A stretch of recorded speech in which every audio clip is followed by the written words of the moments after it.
पेंठ Bangopsagar cool Jio synthetic वाल रे निया। केन्द्रापड़ा जिला राजनगर ब्लॉक पेंठ निकट में बंगोपसागर कूल जिओ सिंथेटिक वाल रे दीर्घ समय धरी निया लगी रही।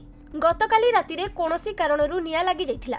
स्थानीय लोकंक ठारू सूचना पाई अग्निशम बाहिनी घटनास्थल रे पहुंची निया लिभाइबा काम जारी रखिछंती।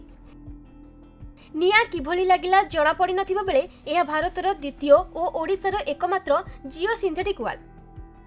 समुद्र कूल लघु थिबारु 2018 मसीह यह निर्माण कर जाइथिला। आम ओडिशार ये पूर्व तटवर्ती जो केन्द्रापड़ा जिला ये समुद्र घेरिकी रही। तेणु ये हूँ बन्या एवं बात्यार गोटे प्राकृतिक विपर्यय अंचल।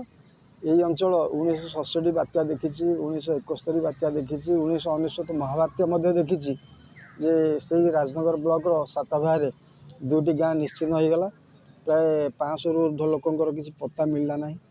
तेणु सरकार एसबू दृष्टि रखी जिते देखिले 2013 फाइलिंग तापर हुडहुड लगातार ये सब बात्या लघुचाप ये सब आसला एवं समुद्र जो जुआर से कूल लंघन कला सुनामी आकार रे गाँ भितर समुद्र पानी पशिला।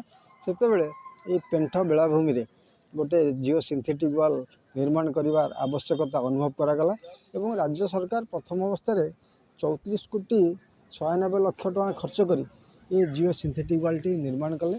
कौन तार टेक्निकल त्रुटि थिला जाकि समुद्र जो जुआर को ये सिंथेटिक वाल सही पार नथिला एवं से सिंथेटिक वाल बेले बेले गोटे गोटे जगार फाटी जाउथिला। किंतु दुखर कथा होउची एबे गत 2018 मसीह जे 4 कोटी 65 लाख टका खर्च करी तार रिपेयर मध्य करागला।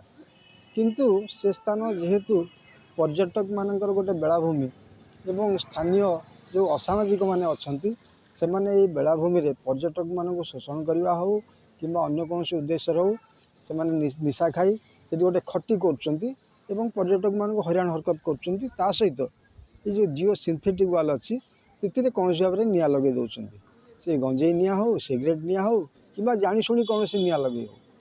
ये जिओ सिंथेटिक वाल प्रति विपद सृष्टि होती बारंबार एभली अघटन घटुची। मोर कहया कथा जेहेतु आमर सेटा गोटे समुद्र उपकूल अंचल एवं गोटे पर्यटन स्थल से पुलिस गोटे सजग दृष्टि से अंचल प्रति रहा दरकार।